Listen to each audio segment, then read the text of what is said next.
Guys, हम अपनी miscellaneous exercise पे थे of the chapter differential equations which is our chapter number 9।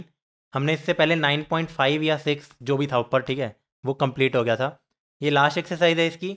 तो इसमें हम क्या पढ़ने वाले हैं ये देखते हैं, मतलब पढ़ने नहीं, क्वेश्चन सॉल्व करेंगे। फर्स्ट क्वेश्चन दे रखा है, for each of the differential equation given below indicate it's order and degree. बहुत सिंपल है यार।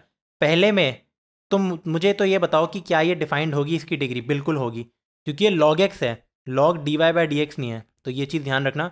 तो मुझे क्या दिख रहा है, मेरा ऑर्डर है ये, तो इस और डिग्री क्या होती है? इसकी डिग्री, ठीक है। तो ऑर्डर 2 है, इसकी डिग्री 1 है। सिमिलरली अगले क्वेश्चन की तरफ बढ़ते हैं। हाँ, मुझे ऐसे में दे रखा है, तो मुझे ये बताओ, मेरा हाईएस्ट टर्म तो dy/dx ही है, तो ऑर्डर मेरा 1 हो गया और इसकी डिग्री 3 है, तो डिग्री हमारी 3 हो गई। इसमें देखो हमारा ऑर्डर 4 है, क्योंकि यहाँ 4 है और यहाँ 3 है। बट यार तुम ये नहीं कह सकते कि इसकी डिग्री 1 है, भले ही इसकी डिग्री 1 है इस टर्म की, बट क्योंकि हमारे पास जहाँ भी साइन में dy/dx आ जाता है, हमारे पास जहाँ भी कॉज में dy/dx आ जाता है, मतलब ऐसी चीज़ों में जहाँ भी हमारे पास dy/dx आता है लॉग में, उनकी डिग्री नॉट डिफाइंड है। Given D is not a polynomial equation. Actually ये पॉलिनोमियल डी ही नहीं है, ठीक है, सिर्फ इक्वेशन की बात नहीं कर रहे हम। सेकंड क्वेश्चन में, for each of the exercise given below, ये क्या है? Verify that the given function implicit, फर्क नहीं पड़ता तुम्हें इससे। Solution of the corresponding differential equation, कुछ नहीं करना है यार, तुम्हें बस ये बताना है कि ये मतलब इसका सॉल्यूशन है। तो क्या करना है, इसको डिफरेंशिएट मार दो 3-4 बार। सबसे पहले ये लिखा, डिफरेंशिएट कर दिया, ठीक है। अब मैंने इसको ना इस फॉर्म में लिख दिया, तो तुम देख सकते हो ये थोड़ा सा क्लीन लग रहा है मुझे। तो मैंने वाई डैश निकाला, वाई निकाला, थोड़ा थोड़ा तुम्हें दिख रहा होगा सेम सा है, ठीक है। मैंने वाई डबल डैश भी निकाला। उसके बाद मुझे दे रखा था कुछ, क्या ये बेसिकली मुझे प्रूफ करना था कि ये 0 है ना, यही प्रूफ करना है ना मुझे।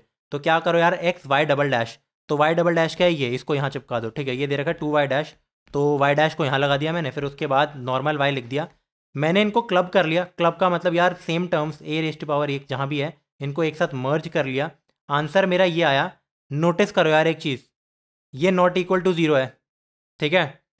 ये मेरा 0 के बराबर नहीं आ रहा है, तो इसका मतलब the given function is not the solution.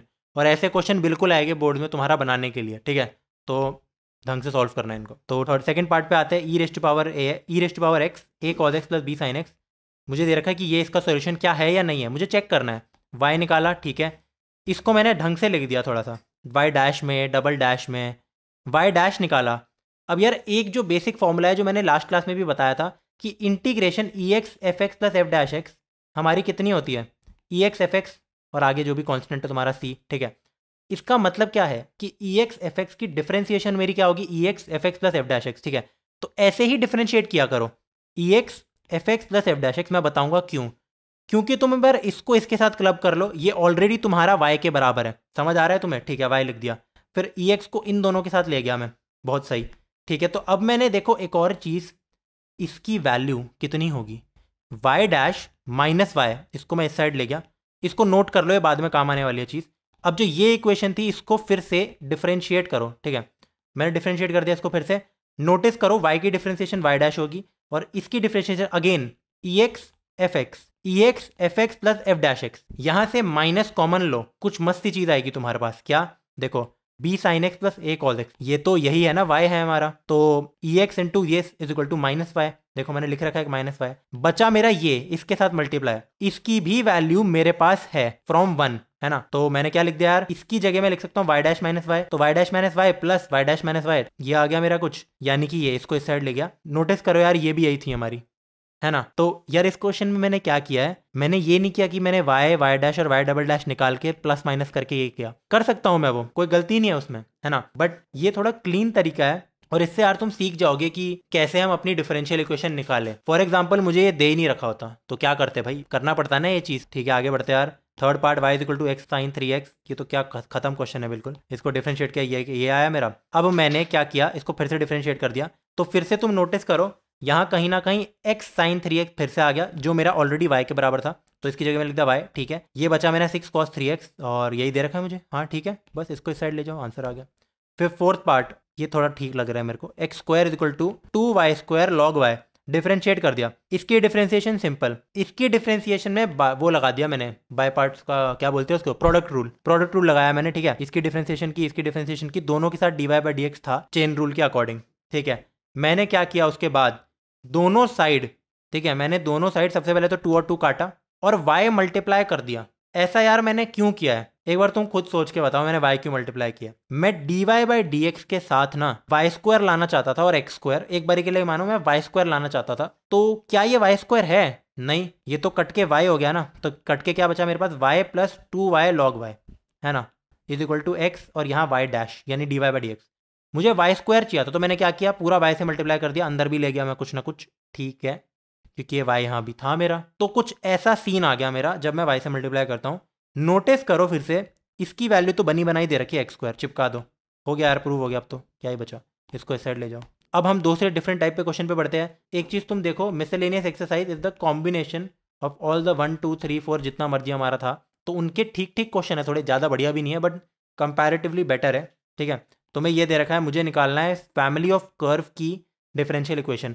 मैं इसको फैमिली ऑफ कर्व क्यों कहता हूँ, क्योंकि ये जो ए है ये एक आर्बिटरी कांस्टेंट है, ये कोई भी वैल्यू ले लेता है, ठीक है, ये एक आर्बिटरी कांस्टेंट है। नोटिस करो ए की कांस्टेंट है, सिर्फ ए है, तो हमें यहाँ से हिंट मिल गया, हमें पता ही लग गया कि ऑर्डर विल बी 1। देखो मैंने ब्रैकेट में लिख रखा है, एग्जाम में भी लिख देना, ऑर्डर जब 1 होता है ना, ये मैंने इसलिए बताया कि तुम बेमतलब में दो बार मत डिफरेंशिएट करने लग जाना इसको, क्योंकि होता क्या है, बच्चों का कांस्टेंट एलिमिनेट नहीं होगा तो डिफरेंशिएट करते रहेंगे भाई, वो हमारी डिफरेंशियल इक्वेशन नहीं होती। ऐसे तो मैं 100 बार डिफरेंशिएट कर दूं, सारे क्वेश्चन सारे जितने भी कांस्टेंट है वो अपने आप ही हट जाएंगे, ये नहीं करना होता हमें, ठीक है। पहले इसको मैंने खोला, इसके बाद यार सब कुछ तो सॉल्व ही हो गया, ए स्क्वायर कट गया मेरा, 2ax की टर्म को मैं इस साइड ले गया, मतलब ये उस साइड ले गया और फिर मैंने स्विच कर दिया, समझ जाओ यार तुम, ठीक है। उसके बाद मैंने पिछली क्लास में भी तुम्हें ये बताया था, है ना, कि फिर 2a को इधर रखो, ये a नहीं है, ये है हमारा 2a, ठीक है, 2a को भी यार इधर रखो और x को नीचे ले जाओ, such that this is a constant, this is a constant. जब तुम इसकी डिफरेंशिएशन करोगे तो यहाँ 0 आ जाएगा, तो तुम्हें ऑटोमेटिकली इसको थोड़ा सिंप्लीफाई कर दो, आंसर आ गया, ठीक है।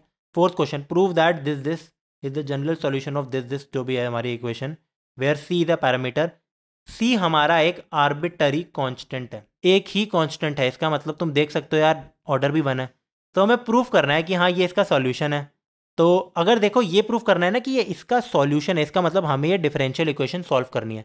अगर तुमसे ये पूछे कि ये इसकी डिफरेंशियल इक्वेशन है ना, तो तुम्हें उल्टी चीज़ करनी पड़ेगी, यानी कि जो सॉल्यूशन से तुम्हें डी निकालनी पड़ेगी, which is I guess a harder thing, ठीक है।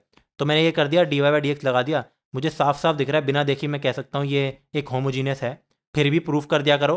प्रूफ करने के लिए मैंने तुम्हें अलग अलग तरीके बताए थे, सबसे पहले फट्टू तरीका देखते हैं। फट्टू तरीके में क्या है, एनसीईआरटी का तरीका, एक्स को वी एक्स डाल दो, वाई को वी वाई डाल दो, ये सब्स्टिट्यूशन नहीं कर रहा अभी, बस अभी के लिए लिख रहा हूँ, अगर डालोगे तो सेम आंसर आएगा, अगर सेम आता है इसका मतलब होमोजीनियस।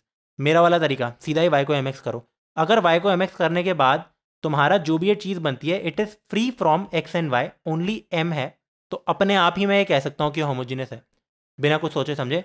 और जो बेस्ट तरीका एक और, तुम्हारी डिग्री ऑफ न्यूमरेटर और डिग्री ऑफ डिनोमिनेटर सेम होनी चाहिए, उससे ज़्यादा इंपॉर्टेंट तुम्हारी हर टर्म की इंडिविजुअल डिग्री भी सेम होनी चाहिए, जैसे इसकी डिग्री 3 है 3 है 3 है 3 है, यार ये सब एनसीईआरटी में मिलेगा नहीं, पर अगर तुम बोर्ड में लिखोगे ना यार, कोई गलत नहीं कर सकता है चीज़ तुम्हारी, ठीक है, मैंने यही सब लिखा था। तो ये आ गया मेरा आंसर, ठीक है, वाई को एम एक्स पुट किया तो D Y by D X बन गया मेरा ये। अब क्योंकि D Y by D X की वैल्यू ये थी और इसकी वैल्यू मेरी ये थी और इसकी वैल्यू मेरी ये है, तो मैं कह सकता हूँ इन दोनों की वैल्यू बराबर है, मैंने कर दिया इक्वेट। फिर तो यार नॉर्मली सॉल्व किया, इसके बाद ये आ गया तो वेरिएबल सेपरेबल लगा दिया और इसको मैंने सेपरेट कर दिया। एक्चुअली मैंने सेपरेट किया है या नहीं किया है, ये हाँ किया है, मैंने किया क्या है इसमें, अच्छा मैंने क्या किया, इसको वैसे तो 2 तरीके से कर सकते थे, कैसे, पहले मेरे को अभी दिखा वो चीज़, ऐसे सेपरेट कर दो और ये वाला चीज़ सेपरेट कर दो, फिर करो क्या, पहली इंटीग्रेशन आ जाएगी हमारी M cube 1 minus M four, M four को टी पुट करो, खत्म क्वेश्चन। दूसरी integration 3m upon 1 minus M four, M four को लिख दो एम स्क्वायर का स्क्वायर और एम स्क्वायर को टी पुट करो, ये डी टी बन जाएगा और फिर टी के टर्म्स में हमारा आंसर आएगा टी स्क्वायर वाला, तो लॉग में आंसर आएगा। इसमें मैंने अब क्या कर रखा है, पता नहीं कैसे मैंने ये क्यों किया है, बट ये भी सही है, उस समय मेरा दिमाग ऐसे ही चल रहा होगा। मैंने m को ऊपर से कॉमन ले लिया, एम स्क्वायर माइनस 3 आ गया, फिर मैंने अब एम स्क्वायर को टी पुट कर दिया, मे बी ये ईजी तरीका हो, मेरे को उस समय ईजी लग रहा हो, एम स्क्वायर टी पुट किया तो ये टी स्क्वायर माइनस 1 बन गया, एक्चुअली 1 माइनस टी स्क्वायर है बट मैंने माइनस को कॉमन ले लिया, ये बन गया t माइनस 3 क्योंकि एम स्क्वायर मेरा t है, ठीक है ठीक है, और मेरा 2m dm तो dt था, तो m dm हाफ dt, ठीक है। अब मैंने इस क्वेश्चन में सेपरेट किया, देखो एक ही बात है, जो मैंने तुम्हें अभी जस्ट बताया था ना वो बेटर तरीका है, वो मेरे को अभी याद आया पर वो बेटर है, इससे भी कर सकते हो, बिल्कुल सेम है, कोई फर्क नहीं, आंसर सेम आएगा तुम्हारा, ठीक है ठीक है। ये आ गया ये आ गया ये आ गया, वापस सब्स्टिट्यूशन की जो भी मैंने की, बैक सब्स्टिट्यूशन कर दी, आंसर मेरा ये आ गया। इसको मैंने सिंप्लीफाई किया, यार ये क्वेश्चन ना, इसमें ना स्टार मार्क लगा दो, और वैसे तो फट्टू है बट स्टार मार्क लगाओ। जो भी मैंने ये पूरा करके दिखाया है भाई, ये देखो खुद, ठीक है। कुछ मैंने बड़ी चीज़ नहीं है, चीज़ जो होनी थी वो यहाँ तक हो गई थी कि इंटीग्रेशन आ जाए हमारी, ठीक है। इसके बाद मैंने सिर्फ सिंप्लीफाई किया है, क्योंकि यार तुम्हें दे ही वही रखा होगा कि प्रूव दैट। अगर प्रूव दैट दे रखा है तो तुम्हें दिखाना ही पड़ेगा कि अच्छा ये चीज़ थी एग्जैक्ट। तो मैंने लॉग को यार ढंग से लिख दिया। एट द एंड आंसर मेरी ये आ गई, ठीक है। Form the differential equation of family of circles in the first quadrant in which touch the coordinate axis. अब यार मेरे को ए एक्स ई एस दे रखा है, एक्सिस ये प्लूरल होता है, अगर एक्सिस दे रखा होता है वो सिंगुलर होता। इसका मतलब कोऑर्डिनेट ए एक्स ई एक्स का मतलब होता है दोनों कोऑर्डिनेट एक्सिस की बात कर रहे हैं, यानी कि दोनों पे टच कर रहा है हमारा सर्कल, यानी कि यही मेरी फिगर है। तो मेरा जो सेंटर होगा वो 200% आर कॉमा आर होगा, और ये डिस्टेंस आर होगा, ये आर होगा। ये मैं बताने नहीं वाला ऐसा क्यों है, 11th की मैथ से है, ठीक है। Equation of a circle, offend नहीं कर रहा था मैं किसी को। इक्वेशन ऑफ अ सर्कल, ठीक है। तो ये आ गई एक्स माइनस सेंटर का square plus y minus centre, मतलब जो भी y1 हमारा अगर सेंटर है ए कॉमा बी, तो एक्स माइनस ए का whole square y minus b का whole square equal to radius का स्क्वायर। मैंने क्या किया, मैंने डिफरेंशिएट कर दिया दोनों साइड, मेरा ये आ गया कुछ आंसर। फिर मैंने खोल भी दिया, तो ये आ गया मेरा आंसर। मैंने खोला नहीं है, बेसिकली मैंने आर को कॉमन लिया है, तो एक तो 2 काट दिया, यहाँ से आर 1 था और यहाँ से वाई डैश था, तो देखो ये -1 और -y डैश था। मैंने क्या किया, इसको इधर ले गया और आर को यहाँ ले आया। बेनिफिट क्या मिला, आर इज अ कांस्टेंट, दोनों साइड डिफरेंशिएशन कर सकते थे, बट क्योंकि हमें क्या करना था, इसमें फॉर्म द डिफरेंशियल इक्वेशन करनी थी। अच्छा, तो मैंने किया क्या है फिर, ये मेरा आर तो अकेले ही आ गया है सिर्फ, तो ये मैंने क्या हरकत कर रखी है इसमें, इन दोनों को अगर मैं डिफरेंशिएट सीधा ही कर देता। अच्छा भैया मैंने क्या बकवास कर रखी है, ये मत करो, ठीक है। मतलब ये जो मैंने कर रखा है ना, मैंने क्या किया है कि इस 2 वाली चीज़ को 1 में पुट किया है मैंने। अच्छा ठीक है, तो मेरे आर की वैल्यू हट गई। अच्छा ये भी ठीक है, ये भी सही है। अच्छा यही करना है, यही करना है, मैं खुद कन्फ्यूज़ हो रहा हूँ। यही चीज़ करनी है, इसको फिर से डिफ्रेंशिएट नहीं करना है, यही गलती थी, ठीक है। मैं अभी भी करने लग रहा हूँ, डिफ्रेंशिएट नहीं करना है। इसका रीज़न क्या है यार, जस्ट मैंने अभी बताया है, जितने नंबर ऑफ अभी बताया था, और कॉन्स्टेंट्स होते हैं, हमारा एक ही कॉन्स्टेंट है, तो ऑर्डर हमारा 1 ही होगा, यानी कि वाई डैश से ऊपर हम चाह के भी नहीं जा सकते, जाएंगे तो वो गलत आएगा आंसर, ठीक है। तो इन्होंने क्या किया, मतलब मैंने क्या किया कि इस आर की वैल्यू जो आ गई थी मेरी, अब इधर डाल दी, तो इसका तो मतलब यार आर हट गया ना मेरा, और क्योंकि वाई डैश है इसका मतलब मिल गई डिफरेंशियल इक्वेशन। देखो ये चीज़ आ गई, अब मैंने होल स्क्वायर खोल दिया, कुछ आंसर आया बड़ा सा, ये भी बड़ा सा, बड़ी कैलकुलेशन थी यार इसकी। तो आंसर एट दी एंड मेरा ये आ गया, विच इज़ हमें जो चाहिए था, ठीक है। तो अगेन अगेन सेइंग यार ये गलती नहीं करनी, फिर से मेरे से हो रही थी, बट वो नहीं करनी है कि सबसे पहले देखो कांस्टेंट कितने हैं, उतनी ही बार डिफरेंशिएट करो, कुछ भी हो जाए, ठीक है।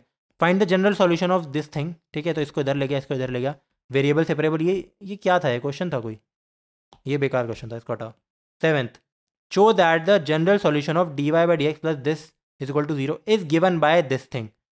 अब यार इसमें क्या करना है तुम्हें, बस वेरिएबल सेपरेबल लगाना था। कुछ बड़ी चीज़ थी क्या, नहीं नहीं थी। इस चीज़ को मैंने क्या लिख दिया, कंप्लीटिंग द होल स्क्वायर, 10वीं क्लास में पढ़ चुके हो। बस एक का करो, दूसरा डिट्टो सेम है, बस y की जगह x है, बहुत ही बढ़िया बात हो गई फिर तो। इसकी भी इंटीग्रेशन आ गई, इसकी भी इंटीग्रेशन आ गई। इसको इस साइड ले जाओ, tan this plus tan this is equal to this. अब देखो tan inverse a plus tan inverse b, इसका डायरेक्ट फॉर्मूला होता है यहाँ। इसमें थोड़ी सी सिंप्लीफिकेशन, मतलब सिंप्लीफाई करो इसको, 2 2 2 ये सब आ रहा है, ये सब कट गया, ठीक है। आंसर मेरा कुछ ऐसा आ रहा है। अब tan inverse anything is equal to c का मतलब tan c is equal to this anything, है ना, लिख दिया मैंने। tan c तो खुद में एक कांस्टेंट है, तो मैं उसको c डैश लिख सकता हूँ, बिल्कुल लिख सकता हूँ। तो ये आंसर आ गया मेरा। अब ये भी एक कांस्टेंट है, इसको यहाँ ले जाओ, a लिख दिया मैंने इस कांस्टेंट को, क्योंकि ऊपर a दे रखा था ना, हाँ, तो मुझे ऐसा ही लगा, मैंने भी a लिख दिया, और मेरा आंसर आ गया, ठीक है। 8th question, find the equation of the curve passing through this point whose differential equation is this. तो मुझे अच्छा इसको सॉल्व करना है डिफरेंशियल इक्वेशन को, जो बहुत फट्टू है, ये वेरिएबल सेपरेबल से हो जाएगी। और अब मुझे निकालना होगा पर्टिकुलर सॉल्यूशन, क्योंकि मुझे पॉइंट दे रखा है, यानी कि जो ये सी आता था ना, ये गायब हो जाएगा, ठीक है। ये दे रखा है, इसको उस साइड ले जाओ, फिर क्या करो, एक्स के साथ dx के साथ एक्स की टर्म्स रखो, जैसे साइन एक्स कॉस एक्स कर दिया, ठीक है, ठीक है। tan एक्स tan वाई, log sec x log sec y, इधर ले जाओ, log a plus log b log a b log anything is equal to this, यानी e raised to power c is equal to this. अब मुझे बताओ, मैंने यहाँ k लिख रखा है, e raised to power c था, एक ही बात है, ये कांस्टेंट होता है, तो उसको मैंने k लिख दिया, ठीक है। तो यही मेरी इक्वेशन थी। अब मुझे k को एलिमिनेट करना है। k एलिमिनेट कैसे होगा यार, मेरा मुझे पॉइंट दे रखा है, जब डाल दो यार, इसमें डाल दिया, पासेस थ्रू दिस। अगर ये पास कर रहा है किससे, क्या है ये, 0, π/4, एक्स की जगह 0 डाला, सेक 0 1, सेक पाई बाय 4 √2, तो के की वैल्यू √2 आ गई, तो यानी सेक एक्स सेक वाई इसकी वैल्यू हमारी आ गई √2। Okay all right. 9th question, find the particular solution फिर से of this equation given that, ये भी कितना आसान है यार, छी। इसको इस साइड ले जाओ, इसको इस साइड ले जाओ, आ गया मेरा ये। ई एक्स को यहाँ टी पुट करो, ई रेस्ट टू पावर 2x को टी नहीं पुट करना है, इसको मैं लिख सकता हूँ ई रेस्ट टू पावर x का होल स्क्वायर। ये हमने 7th क्लास में पढ़ रखा है एक्सपोनेंट्स में। टी पुट किया, D T 1 + t², tan inverse T, tan inverse y, tan inverse a plus tan inverse b। अच्छा मैंने डायरेक्टली ये लिख दिया, ठीक है। अब मुझे दे रखा है y की वैल्यू 1 है, जब x की वैल्यू 0 है, इसको 0 डाल दो, तो tan inverse E raised to power 0 1 होता है, tan इनवर्स 1 होता है पाई बाय 4, ठीक है ओके। तो c की वैल्यू क्या बन गई, ये भी मेरा, क्योंकि क्या था 1 डाला था ना y की वैल्यू, तो pi by 4 is equal to minus pi by 4 plus c, तो 2 pi by 4 equal to c, c equal to pi by 2। Answer आ गया मेरा this. Okay, solve the differential equation. ये दे रखी है मुझे, भयंकर सी डिफरेंशियल इक्वेशन लग रही है तुम्हें देखने में, बट ये मुश्किल नहीं है, ठीक है। y इंटू एनी थिंग, क्या करो यार, इसमें मुझे करना ये था, dx को इधर ले जाओ, ले गया मैं dx को इधर, y को इधर ले जाओ, मैंने आई गेस यही किया है, y dx बाई dy, अच्छा अच्छा अच्छा अच्छा, इस साइड, इसको इस साइड ले आया मैं। अब मैंने यार ऐसा क्यों किया है, और e raised to power x y को मैं कॉमन ले सकता था किसी चीज़ से, मैंने ले लिया फिर बाद में। ये मेरी इक्वेशन बनी है एट द एंड, है ना। इसमें मैं क्या लिख सकता हूँ मुझे ये बताओ, अगर मैं y² को नीचे ले जाता हूँ, y dx माइनस एक्स आ जाएगा ना, ये तो मेरा, इसकी वैल्यू मैंने लिख दी 1 है, ई रेस्ट टू पावर जो भी मुझे ये दे रखा है, y इंटू एक्स डैश, ये पूरा एक्स डैश है, minus x by y² is equal to 1। Okay, अगर मैं e raised to power x y को टी पुट करता हूँ, इसको y के रिस्पेक्ट में डिफ्रेंशिएट करता हूँ, ये एक अच्छा क्वेश्चन है, ढंग से देखना, अगर मैं खुद लड़खड़ा रहा हूँ अपना ही सॉल्यूशन देख के, तो ये एक अच्छा क्वेश्चन है। मुझे दे रखा है differentiating with respect to y किया मैंने, क्योंकि dx बाई dy चाहिए था मुझे कहीं ना कहीं, है ना। उसके बाद क्या आया मेरा, मैंने इसको टी पुट किया, कुछ ऐसा सीन आया, ये आ गया मेरा dz बाई dy, बेसिकली ये था dt बाई dy। ओके, काटो इसे, वेरिएबल गलत ले रखा मैंने, ये z ले लिया था मैंने, एक ही बात है यार वैसे तो, ठीक है, टी नहीं था। तो ये किया, ये किया, ये किया, मुझे यार खुद में ही बताओ एक बात तुम, ये क्या है, ये तो यही है ना। तो मैंने चूज ही कुछ ऐसा किया, ये मेरे को दिख गया, मतलब बाय चांस, कि अगर मैं e raised to power x by y को कुछ ले लेता हूँ, तो उसके साथ डिफरेंशिएटिंग करोगे तो यही आ जाएगा। तो सही है यार, इसका क्या मतलब है, अगर इसकी वैल्यू 1 है और इसकी वैल्यू dz बाई dy है, तो dz बाई dy 1 है, यानी कि z ये है। कितना ईजी सॉल्यूशन नहीं था इसका, मतलब कितना एलिगेंट सॉल्यूशन था, ठीक है, इसको एलिगेंट सॉल्यूशन कहते हैं। मतलब मैंने किया क्या, ढंग से देखते हैं एक बार। सबसे पहले तो मैंने यहाँ से, मैंने कुछ क्योंकि स्टेप्स मिस कर दिया एक दो जल्दबाजी में करने के लिए, मैंने ये किया है कि y dx को एक साथ रखा है ना, dy को भी मैं यहाँ ले आया था, ex इससे कॉमन था और ये हटा दो, ex हमारा x से भी कॉमन था, तो माइनस एक्स और y² मेरा यहाँ बचा रह गया था। अब मैंने dx बाई dy को, जैसे मैं dy बाई dx को y डैश लिखता हूँ, वैसे dx बाई dy को मैंने x डैश लिखा, तो y x dash minus X upon y² नीचे ले आया is equal to 1। By chance अगर मैं इसको z पुट कर दूं और फिर y के रिस्पेक्ट में डिफरेंशिएट कर दूं, तो यही चीज़ आ जाएगी मेरी, और ये हो जाएगा dz बाई dy और इसकी वैल्यू 1 है। ओके, इसको ढंग से इसमें स्टार लगाओ यार, सही था। 11th question, find particular solution of the differential equation this given that y is equal to -1। यार इसमें घबराना नहीं है, तुम्हें dx dy दे रखा है ना, कोई बड़ी चीज़ नहीं है, बस क्या लिखो, देखो मैंने क्या किया, दोनों साइड में divide through out by dx, तो ये बन जाएगा, ये तो प्रोडक्ट हो रहा है मेरा, यहाँ से dx किया तो 1, यहाँ से dx किया dy बाई dx, यहाँ से किया 1, यहाँ से minus dy by dx। Okay, तो हमें क्या दे रखा है, हिंट दे रखी है ना, अच्छा x माइनस वाई को टी पुट करना है, कर दो यार x माइनस वाई को टी पुट, तो मेरा 1 माइनस dy बाई dx हो जाएगा dt बाई dx, ये तो अपने आप हो गया dt बाई dx। ओके, और 1 प्लस dy बाई dx क्या होगा, क्योंकि dy बाई dx है 1 minus dt by dx plus 1, तो 2 माइनस dt बाई dx। ठीक है, तो हुआ क्या, ये चीज़ मेरी क्या थी, 2 minus dt by dx into T is equal to dt by dx। मैंने क्या किया यार, वो चीज़ खोल ली, 2t लिख दिया यहाँ, और t dt बाई dx उसको उस साइड ले गया, और फिर ये पूरा ही चीज़ मैं dt वाली dx को उधर ले गया, dt को उधर ले आया, मेरा कुछ ना कुछ आंसर आया, इसको मैंने सॉल्व कर दिया, t को बैक सब्स्टिट्यूट किया, y की वैल्यू डाली, पर्टिकुलर सॉल्यूशन निकाला, खत्म। 12th question, solve the differential equation. भयंकर क्या है ये, e raised to power -2 √x upon √x minus y by √x d x by d y is equal to 1। Okay, तो इसमें भी यार कुछ ना कुछ टेढ़ी मेढ़ी हरकत हो रही होगी। नहीं, काफ़ी सीधी हरकत है इसमें। तो इसमें क्या है कि तुमने सबसे पहले इस चीज़ को उधर ले जाओ, D Y by D X बन जाएगा। D Y by D x is equal to minus Y into this. मैं इसको क्या लिख सकता हूँ, वाई एक्चुअली ये इस साइड है ना, तो इसको इधर ले आओ, तो वाई इंटू ये इज इक्वल टू ये। कुछ समझ आ रहा है तुम्हें? D Y by D X plus P Y is equal to Q, linear differential equation. ये तो बिल्कुल ही खत्म होता है। सबसे पहले पी लिखो, उसके बाद क्यू लिखो, उसके बाद integrating factor E raised to power P D X लिखो, कुछ ना कुछ आ जाएगा मेरा। जनरल सॉल्यूशन होता है Y into I F integration Q I F D X. ये करा ये करा ये करा, ठीक है। ई रेज़ टू पावर, देखो नोटिस करो, ये तो कट के 1 हो गया मेरा, और इसकी इंटीग्रेशन 2 रूट एक्स होती है। तो काफ़ी सिंपल क्वेश्चन नहीं था। बाद में यार याद रखना कि वैसे ज़रूरी नहीं है, बट इसको तुम इधर ले जा सकते हो, मर्जी है। तो हम अपने 13 क्वेश्चन पे थे of the miscellaneous exercise of differential equation. Question में दे रखा है differential equation is equal to जो भी है ये, ठीक है।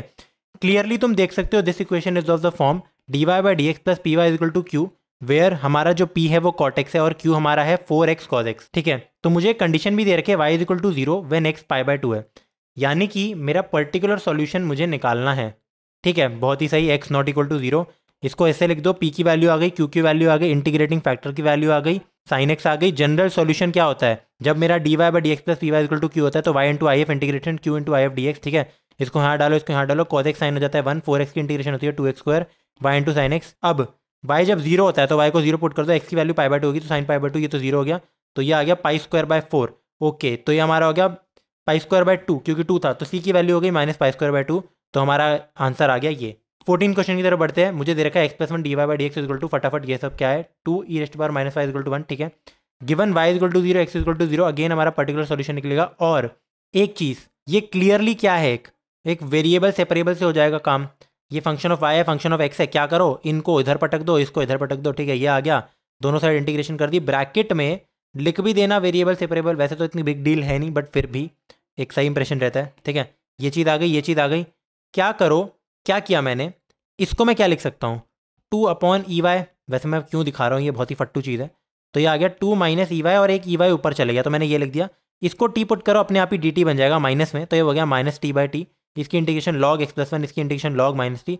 तो क्या करो, इसके बाद मुझे दे रखा है y की वैल्यू 0 जब x 0 होता है, x को 0 पुट करो तो log 1 0 हट गया, ठीक है। y 0 पुट करो तो e रेज़ टू पावर 0 क्या होता है 1, 1 minus 2 minus 1, log mod of minus 1 क्या होता है 1, तो ये भी कट गया, log 1 0 हो गया, तो c की वैल्यू आ गई मेरी 0। तो यानी कि ये मेरा आंसर है। अब मैं इसको क्या लिख सकता हूँ, इस माइनस को मैं इधर ला सकता हूँ, ताकि ये बन जाएगा log of E raised to power y minus 2 की पावर माइनस 1, ये चले जाएगा डिनोमिनेटर में, तो log of this is equal to log of this, यानी कि इसकी वैल्यू इसके बराबर हो गई, ठीक है। इसकी वैल्यू हमारी इसके बराबर है। एक्चुअल में यार इसकी मॉड की वैल्यू हमारी इस चीज़ के बराबर है, ठीक है। तो ये भी एक आंसर हो सकता है, और अगर 2 माइनस ई वाई होता तो भी हम कर ही सकते थे। तो यार टेक्निकली इसके 2 आंसर आ सकते हैं, बट तुम यही लिख देना एक, ठीक है। सही है ये भी। अब 15 क्वेश्चन की तरफ आते हैं। मेरे को एक वर्ड प्रॉब्लम दे रखी है, याद है वही 4th 5th में करते थे, जिससे बच्चों को मतलब फटती थी उनकी। तो the population of a village increases continuously at the rate proportional to the number of its inhabitants present at any time. तो मान लो कि यार मैं कह रहा हूँ let Y be the population और टाइम हमारा टी है, मुझसे ये कह रहे हैं कि rate of change of population, देखो इंक्रीजेज है ना, तो ये rate of change of population हो गया। किसी भी चीज का रेट क्या होता है, डी वाई बटा जो भी हमारा टी है, मतलब D of anything bye D T. अगर मेरे को रिस्पेक्ट नहीं दे रखी तो टाइम ले लेते हैं हम, ठीक है। तो इसका मतलब मेरे को ये दे रखा है rate of increase of population, ठीक है, is proportional to number of inhabitants. तो इसका मतलब D Y by D T is proportional to Y. कोई दिक्कत है इसमें? नहीं। अब देखते हैं अपनी कंडीशंस क्या दे रखी है। पॉपुलेशन ऑफ विलेज वाज 20,000 इन 1999। 1999 में मेरी 20,000 लोग रहते थे उस विलेज में, और जैसे ही 5 साल हो गए 2004 में 25,000 लोग रहने लग गए, यानी कि 5 साल में 5,000 लोग और बढ़ गए, बच्चे पैदा हो गए हो सकता है, ठीक है। What will be the population of the village in 2009। मुझे एक पर्टिकुलर रेट दे रखा है कि हाँ इस स्पीड से इंक्रीज कर रहे हैं। अब यार वो रेट ये नहीं है कि 5 साल में 5,000 बढ़े तो अगले साल में भी 5,000 बढ़ेगी, नहीं, ये रेट नहीं है, मुझे कंडीशन दे रखी है, ठीक है। अब यार मैं पता है सबसे पहली चीज क्या मानूंगा, पहले तो यार इसको सॉल्व करते हैं। ये क्या है हमारी डिफरेंशियल इक्वेशन, y को नीचे, सबसे पहले देखो प्रोपोर्शनैलिटी कांस्टेंट ले आया मैं, k हमारा प्रोपोर्शनैलिटी कांस्टेंट है, ठीक है। k y को नीचे ले जाओ या y को नीचे ले जाओ, kt इधर आ गया तो आंसर आ गया log y इक्वल टू के टी प्लस सी, यानी कि ई रेस टू पावर के टी प्लस सी की वैल्यू है वाई। यहाँ दो कॉन्स्टेंट्स है के और सी, मेरे को ये दोनों एलिमिनेट करने हैं। कैसे करना है यार, सबसे पहले ना हम बात करते हैं रेफरेंस टाइम की, जो किसी भी किताब में नहीं दे रखी होती, पर ये समझ लो जो मैं कहना चाह रहा हूँ, समझना उस चीज को। देखो मुझे दे रखा है सबसे पहला साल 1999, तो मैं ये मान लेता हूं कि उस समय मेरा टाइम 0 था। देखो तुम आगे जाके पढ़ोगे या फिर इसमें कई बार की नेगेटिव टाइम आ रहा है, ठीक है, तो उसका एक्चुअली में मतलब पता है क्या होता है इस टाइम 0 का या नेगेटिव टाइम का? हम ना एक रेफरेंस सेट करते हैं। फिजिक्स पढ़ी है तुमने, फ्रेम ऑफ रेफरेंस वो सब करते थे, तो ये एक रेफरेंस है जहां मेरा टी 0 है। तो हो सकता है मैं 2004 को टी 0 मान लेता, तो जो मेरा 1999 होता है टी -5 होता, पर मैं इसको अभी के लिए टी 0 मान रहा हूँ। तो इसका मतलब क्या, 2004 तक हमारा टी 5 के बराबर हो जाएगा और 2009 में 10 साल हो जाएगी तो टी 10 हो जाएगा। समझ आ रहा है यार? ठीक है, तो टी 0 पे हमारी पॉपुलेशन थी 20,000 गिवन है मुझे, तो क्या करो पॉपुलेशन की जगह डाल दो 20,000 और एक और चीज़ क्या डालनी है मुझे, टी की जगह डाल दो 0। अब मुझे बताओ ये चीज़ कट जाएगी, सीधा ई रेस टू पावर सी आ गया, तो ई रेस टू पावर सी की वैल्यू ये आ गई। अब यार कोई फैंसी चीज़ें नहीं करनी तुम्हें कि लॉग 20,000 की वैल्यू सी, नहीं नहीं नहीं, इसको ऐसे ही पड़े रहने दो, ठीक है। 2004 में हमारा टी 5 हो गया था, 5 साल हो गए थे, तो 5 साल में मेरी पॉपुलेशन 25,000 हो गई थी। अब इस इक्वेशन में डाल दो, किस इक्वेशन में, इस इक्वेशन में वाई की जगह डाल दिया 25,000 is equal to E race to power के टी प्लस सी, टी की जगह डाल दो 5, तो मैं लिख दूंगा ई रेस टू पावर 5 के प्लस सी। इसको मैं लिख सकता हूँ ई रेस टू पावर 5 के into e race to power c. बचपन में पढ़ रखा है एक्सपोनेंट्स में, ठीक है। अब मुझे ये बताओ e race to power c given है मेरा 20,000, तो इसकी जगह डाल दिया 20,000, 3 0 मेरे कट गए, तो मेरा यहाँ क्या आ गया, ई रेस टू पावर 5 के को मैं लिख सकता हूँ 25/20, यानी कि 5/4।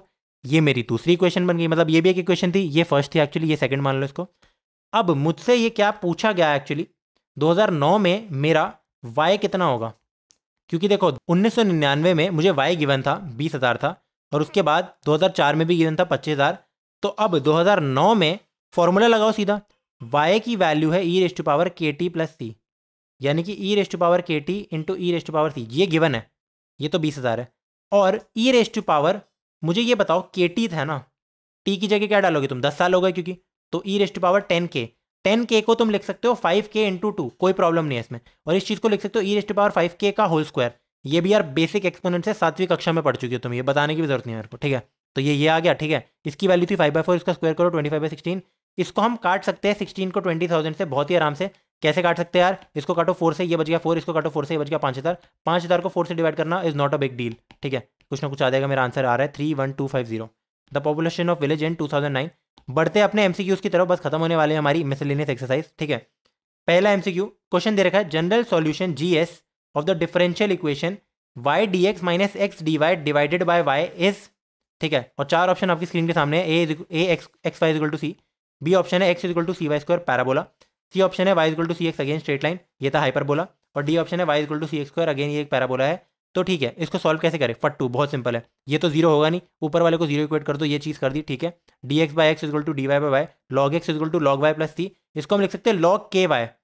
कोई प्रॉब्लम है इस चीज़ में, ये मैंने क्यों लिखा बताओ यार, सी को मैं लिख दूं लॉग वाई, लॉग के लिख सकता हूँ, बिल्कुल लिख सकता हूँ, ये भी एक कांस्टेंट है। लॉग ए प्लस लॉग बी को मैं लिख सकता हूँ लॉग ए बी, ठीक है। तो मैं लिख सकता हूँ एक्स की वैल्यू के वाई है, या फिर मैं ये भी लिख सकता हूँ Y is equal to X by K, तो सी एक्स। ऐसा क्यों, क्योंकि मुझे ऑप्शन में यही दे रखा है, ये यही तो है यार, ये एक दूसरा कांस्टेंट है, समझ लो। तो c is the correct answer.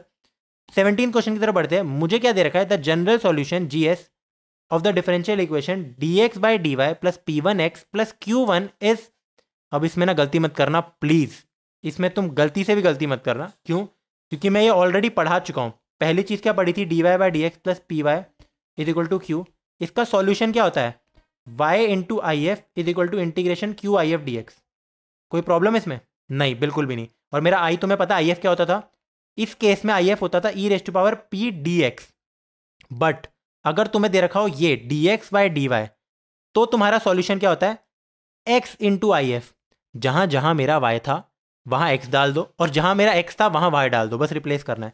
तो हो गया हमारा X into I F is equal to Q, जो हमारा Q1 है बेसिकली, आई एफ, ठीक है। डी वाई डी एक्स था ना यहाँ, तो रिप्लेस कर दिया।